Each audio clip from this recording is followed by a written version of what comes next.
मोगाच्या बाबयनीनो जेजू जॉर्दनेंत पय स्नान खणयता आनी पय स्नान खणयता तो दोन निर्धार खणयता. हे निर्धार आमी खणयल्या जेजू बरी खणयल्यार ह्या खरेंच म्हणटा आमी खणयल्या आमची जिणी हली संतोशान भरिल्ली उजवाडान भरिल्ली आनी हली बळादीक जाता. आत्मीक जिणी तशेंच आमची ह्या संवसाराची जिणी बळादीक जाता. देखून जेजून खणयले दोन निर्धार. पयलो निर्धार जावन आसा म्हाका कश्ट येवं दी, म्हाका समस्या येवं दी, म्हाका पिडाय येवं दी, म्हाका वळवळे येवं दी, म्हाका नस जावं दी, म्हाका कसलेच कश्ट वळवळे आनी सफरींग म्हाका येवं दी. हांव देवाचेर दवरलो फातयेनी देवाचेर दवरलो विश्वास बिलकूल तो काडिना म्हणटा. दुसरें म्हणटा म्हळ्यार दुसरें तो म्हणटा देवान म्हाका हें मिसावन दिलां, देवान म्हाका ही जबाबदारी दिल्या मिसावन दिला. ह्या संवसाराच्या लोकांच्या फातकांक ती पुसून काडूंक हांवें बली भेटयचें म्हणून. आनी ही दुसरी म्हजी ताचें मिसाव. हें पयलें जावन आसा एक देवाक संपूर्ण तरान विश्वास रावता आनी दुसरें ताचें तो खणयता म्हजें मिसावन देवान दिल्लें संवसाराचें सोडून करचें मिसावन दिल्लें तें हांव तें दोनी जारी करता म्हणटा. तें जारी करता म्हणटा. मिसावीं जारी करता, देवा विश्वास रावता म्हणून एक दोन निर्धार खणयता जेजू. आनी हे अपुरबायेचे निर्धार, हे निर्धार आमी खणयले जाल्यार भोव अपुरबायेचे सैतानाच्या खंयच्या दोशेंक आमी नाश करियेत. आतां हें पळोवन जाता हें सैतानाक कळटा जेजून कोलो निर्धार खणयलो गे म्हणून. देखून सैतानाचें संपूर्ण नाश जाता, ताचो भस्म जाता. देखून तो उसांबळ जाता, जेजूक तो नाडूंक येता, तो जेजूक तो नाडटा मरभुमीन. आनी ताचें ताणें हाडली तिसरी थाळणी जावन आसा, जेजून दिल्ली जेजूक ताणें हाडिल्ली तिसरी थाळणी जावन आसा. तो जेजूक व्हडल्या गुड्यार रांपोन व्हरता आनी सगळे गांव दाखयता. हे गांव तुका दिता.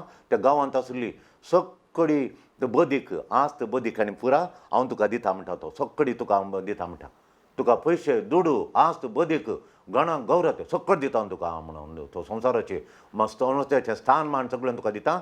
तुवें खाल करचें एक शर्त घालता, तुवें म्हाका आराधन करचें म्हणून. देव तो सोमी ताका थंय हांव ताका चलवयता आनी दंडयता. तुज्या निजा देवाक मात आराधन कर म्हणून पवित्र पुस्तकान बरयलां म्हूण सांगता. आनी हांव निजा देवाक मात आराधन करता. म्हजो भावार्थाचेर दवरलो विश्वास परिपूर्ण विश्वास तो तुज्यानी तो आलोवंक जायना म्हूण सांगता. ताका दंडयता, ताका नाच करता, चलवयता तो. देखून ह्या करेजमांत आमकां ह्या प्राजीत काळार आमी सैतानाक चलवयचें.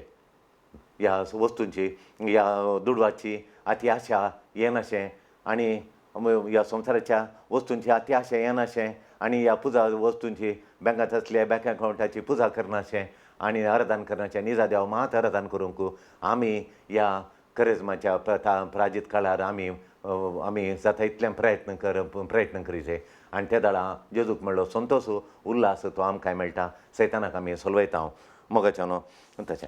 देखून आमच्या जिणेंत आमकां ताळणी येता आमच्या मिसयूज करूंक. काले मिसयूज करूंक ताळणी येता. जेजूक पळय ताळणी आयली मिसयूज करूंक. दुडवाची ताच्याची मिसयूज करूंक ताळणी आयली ताका. ताळणी आयली तशेंच आमकांय मिसयूज करूंक एक आमचें तालेंताचें मिसयूज करूंक. आमकां देवान मस्त तालेंतां दिलें. एक बरें तालेंत दिलां. तें तालेंत मिसयूज करूंक. आनी आमकां देवान अधिकार दिला. एका तरासोनांतले एका तरासो अधिकार दिला. याजकांक एक अधिकार आसा, पळय सभेंत अधिकार आसा. लोकांक तुका ऑफिसान मॅनेजर जावन, इस्कॉलान टिचर जावन, आस्पत्रेन नर्स जावन, घरा येजमान जावन तुका अधिकार आसा. वाड्याचो गुरकार जावन अधिकार आसा. देखून हर एकल्याक इल्लो अधिकार आसा. वो मिसयूज करूंक थोडी आमकां सैतान अधिकार मेळ्ळ्या तक्षण तो मिसयूज कर तो वय मिसयूज कर म्हणून तो आमकां हाडटा अधिकाराचो. मागीर आमकां थोडे स्थानमान आसा. वो स्थानमानाचो उपेग करून इन्फ्लुएन्स कर म्हणून तशें. मागीर तुका देवान आस्त बदीक दिलां. ह्या आस्त बदीकाचो मिसयूज कर म्हूण सांगता. आनी तुजें एम्बिशन दवरून खाणें. तुका एम्बिशन एचिवमेंट दवरून खाणें एम्बिशन. आनी तें एम्बिशन करच्या खातीर तुका दिलो अधिकार, तुका दिल्ले पयशे दुडू, तुजे पयशे आनी पुरो यूज कर. ताका यूज कर तुज्या एम्बिशना खातीर, सेवे खातीर, हेरांच्या गरजा खातीर. तें कांय करनाका तूं. तुज्या खातीर तूं तें वापर म्हणून सैतानाक सांगता तूं राजी करून खाणें. सैतान सांगता राजी करून खाणें म्हणून तोच सांगता. हांव सैतान म्हजे लागीं राजी करून खाणें म्हणून सैतान आमच्या कानांत घालता मोतीन घालता. देखून बार घाल, तुजे वयर बार घाल. देवाचेर बार घालनाका तूं. खरें कश्ट येताना समस्या देवाचेर बार घालनाका. पयशे येताना दुडू खाल करचें कितें करचें म्हणून देवाचेर बार घालनाका. तुजेर बार घाल. बँकान तुजे कडेन बँक मस्त पयशे आहात. तुका नांव आसा बरें. तुका नांव आसा, मान आसा, गांवांत गणाते आसा. नेम आनी फेम आसा. देखून ते यूज कर तुजें कोलें पळय तुजें एम्बिशन आहा कोली तुजो जिनियो शेवट दोर कणयलाय पळय तो शेवटा खातीर जिनियो शेवटा खातीर तूं यूज कर वय देखून तुजेर बार घाल म्हण सांगता देखून खरेंच म्हणजे खरें जावन आसा म्हाका सांगू देवान दिल्लो वेळ तो जेजू बरी आमी एक निर्धार म्हणजे आमचे पयशे आमचो दुडू आमचें बदीक आमचो अधिकाराची आशा ती पूर आमी सायडीक दवरचें आनी देवाचेर ध्यान करचें दीस आनी रात दुडवाचेर अधिकाराचेर आनी म्हज्या सोंत एक एम्बिशनाचेर हांवें सोडोत ताचेर मागण जावन वचो पूण बार देवाचेर घालीचें ताचेर न्ही म्हज्या बँकांत आसल्या म्हज्या दुडवाचेर बार न्ही जेजूच्या काळजाचेर हांवें बार घालचें जेजू म्हाका राखण व्हरता देखून मोगाचें न्हू सैतान आमकां मतींत आलोचन घालची ताका जाय आमची मोत ताका आतांनी प्रमाण ताका गरज ना ताणें हेचें बसचें मतींत आमचें आलोचन घालचें तशें कर आनी तशें चिंता पडटा कशें तो चिंता पडटा पळय हात आनी पांय आमी चिंतल्यार बरी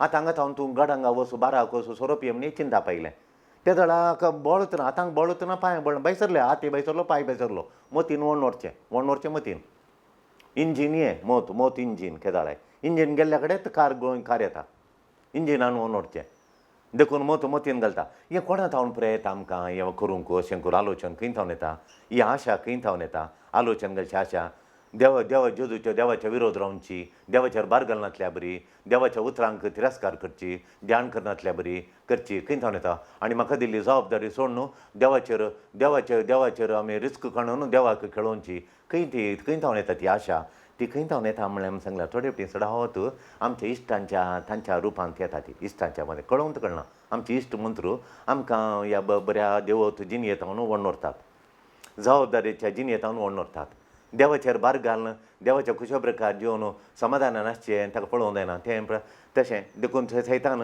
त्या इश्टा मुखांत थोडे फावटी इश्टमंत्रां प्रमुखांत एक मागीर थोडे फावटी कुटुंबाच्या सांद्यांत हांव तूं एकल्यान म्हळें म्हजो काजन एकलो भायर आहलो आनी तो आयल्या वेळार ताणें म्हाका वयलीं पिक्चरां धाडलीं आतां हांव मिसाक तोचना म्हणटा तें चेडूं ताच्या काजनान धाडलें आल्या कुटुंबाच्या सांद्यान हांव तूं थोडे फावटी येता कुटुंबाचेर सांद्या आमचे सोंत कुटुंबाच्या सांद्या भायर आहल्यान पुरा इन्फ्लुयन्स करून आमकां हें करतात थोडे फावटी आमचे कलिग्स म्हणटा आमी कलिग्स काम करच्या जाग्यार थंय हांगा आसच्या कडेन आमचे कलिग्स आमकां वायटाक व्हरता देवतान पयस व्हरतात सैतान तांच्या मुखार काम करता देखून देवान दिल्ली आमकां थोडीं थालेंतां आनी देवान दिल्ली आमकां थोड्यो देणी देवान दिल्लीं थालेंतां देवान दिल्लीं देणयान पळय थोडे फावटी आमकां घर वाडयतात घर वाडोवच्या बरी तो करता सैतान करता घर वाडयता गर्विश्ट जाता आमी गर्विश्ट जाता हांव आनी आमी गर्व दाखयता हय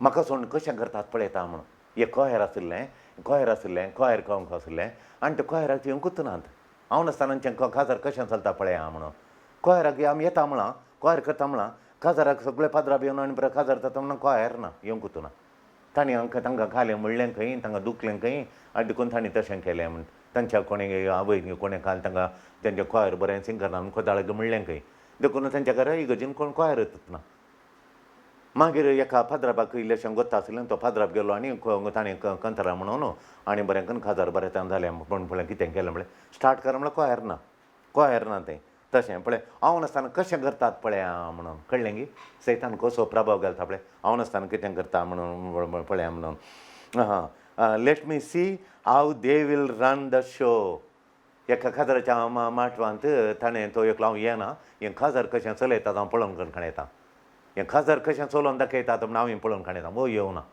कशें तांचें कार्य पाड करूंक आमी करता पळय कशें कर थोडे फावटी आमचें घर अर्द्यार जाता न्हू तो कॉन्ट्रॅक्टर ह्यो कसो कंप्लीट करता पळयता हांव वचना म्हणून हाळे कसो सैतान पळय येता पळय कसो सैतान आमकां दोस्ता पळय पयशे दिता म्हणचे काजार करूंक अर्द्यांक जर काजाराला गेयले म्हणटाना कुटुंबाचे पयशे दिनात तांकां पयलें सांगलां आमी इल्लेशे दिता मुखार वचा म्हण सांगून मागीर ना पयशे येनात कांय ना कशें काजार करता हितून तांकां हांव दिनाक कशें काजार करता पळय म्हणून सैतान कसो प्रभाव घालता कळ्ळो तुका घर बांदता सुरू कर म्हणून अर्द्याक घर गेलां तांणी पयशे येनात आनी रीण काडलें ना खंय हेच्या बरी ना घर येना पयलेंचें मोण काडलां आतां पळया गी हांव दिता म्हण दिना म्हण कशें घर बांदतात पळयता हाळे कशें घर बांदता पळयता सैतान कसो रिकता पळय सैतान देखून थोडे फावटी आमी आमची चलवणी आमी येवपाना ह्या समाज म्हजो बिझनस म्हजे वरवीं बुडलो या ताचो बिझनस म्हजे वरवीं बुडलो म्हजें घर फाट जालें म्हजे वरीन फाट जालें, म्हजें समाज हे लढाई म्हजे वरवीं जाली म्हूण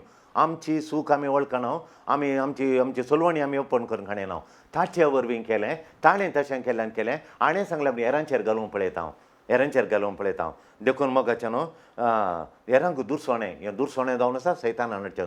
अय ताय दिसी सुरूचें पाताक आमच्या मलगड्यांनी केल्लें आदावन येवेर म्हणटा आदाव येवेक दुरसालो ताणें दिल्लें. तुका कोणें कावंसलींग, तुका जबाबदारी ना गी, तुवें आयकलें देवाचो उपादेश, देवान तुजे कडेन सांगलें तिचे कडेन न्ही.